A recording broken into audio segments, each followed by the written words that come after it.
So hello traders, आज का जो ट्रेडिंग वीडियो है उस पे हम देखेंगे कि मार्केट में किस किस तरीके के स्टॉप लॉसेस अवेलेबल हैं। सो मार्केट में बहुत सारे स्टॉप लॉसेस होते हैं। जैसे कि फर्स्ट जो स्टॉप लॉस होता है वो पोजिशनल स्टॉप लॉस होता है, मेनली जो मार्केट में बहुत ज़्यादा हमको देखने को मिलता है। तो ये पोजिशनल स्टॉप लॉसेस क्या होते हैं? अब मान के चलो कि मार्केट अगर नीचे डाउन ट्रेंड में आ रहा है, ठीक है, तो जब मार्केट एक ट्रेंड में है, ठीक है, तो क्या होता है कि मार्केट में यहाँ कहीं स्टॉप लॉसेस होंगे, क्योंकि मार्केट ऑलरेडी एक अप ट्रेंड से अगर नीचे आ रहा है तो यहाँ कहीं नीचे नीचे, तो मार्केट में जो पोजीशंस बना के होते हैं, मान के चलो कि मार्केट अगर एक ट्रेंड में है, अप ट्रेंड में, तो मार्केट में क्या होगा कि नीचे कोई पोजीशन बना के बैठा होगा बाइंग करके।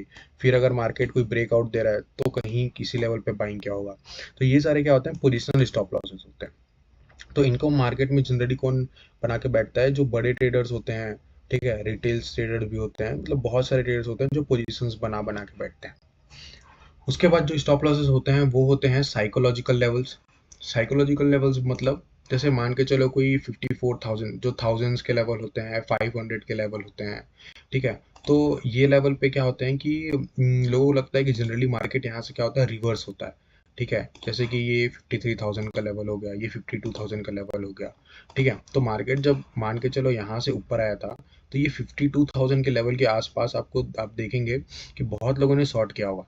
जब आप ऑप्शन चेन का चार्ट खोलेंगे, पहले, अभी तो नहीं पता चलेगा, तो उसमें सबसे ज़्यादा जो ओपन इंटरेस्ट है वो ऐसे साइकोलॉजिकल लेवल्स पे दिखता है, 52,000, 53,000 वैसे। तो एक तो ये हो गए कि जो साइकोलॉजिकल लेवल्स होते हैं, ठीक है। उसके बाद एक होते हैं जो कि मान के चलो मार्केट अगर कभी ऑल टाइम हाई पे है, ठीक है, तो ऑल टाइम हाई पे अगर कोई साइकोलॉजिकल लेवल नहीं है, ना कोई पोजिशनल स्टॉप लॉस है, तो वो कैसे जा रहा है?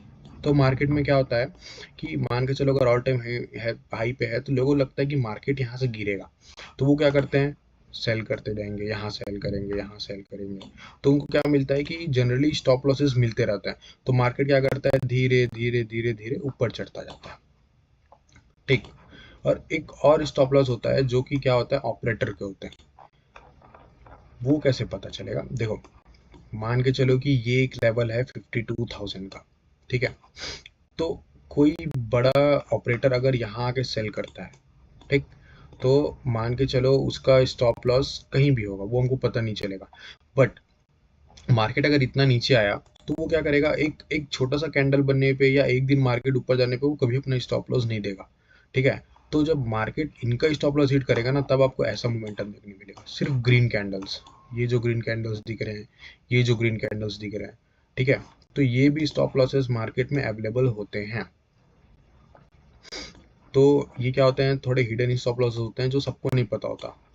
तो ये जनरली उनके होते हैं जो कि क्या बोलते हैं, जो बहुत ज़्यादा पैसा लगाएंगे मार्केट पे, और जिनका जो व्यू है वो सिर्फ एक दिन, दो दिन या हफ्ते भर का नहीं होता, उनका लॉन्ग टर्म व्यू होता है मार्केट में, ठीक है।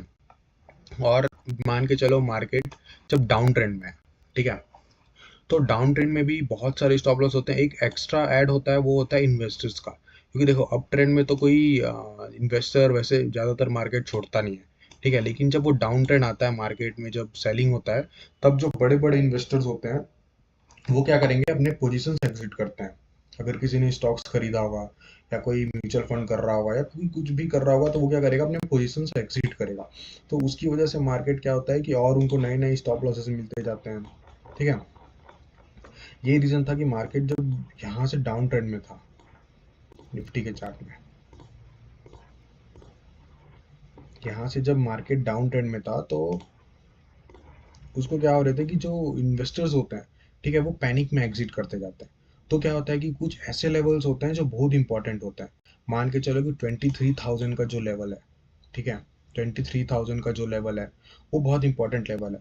क्या होता है कि जब कोई भी इन्वेस्टर्स होता है तो भले उसको ट्रेडिंग समझ में आए या ना आए, लेकिन उनको लेवल जरूर समझ में आता है। जैसे पता होता है कि हाँ, निफ्टी आज 23,000 पार कर गया, बैंक निफ्टी 50,000 पार कर गया, तो ऐसे जो लेवल्स होते हैं ना, वो भी इंपॉर्टेंट हो जाते हैं, क्योंकि तब मार्केट जब कभी उन लेवल को ब्रेक करता है, ऊपर से या नीचे से ब्रेक करता है, तो नए नए इन्वेस्टर्स और इंटरेस्ट हो जाते हैं।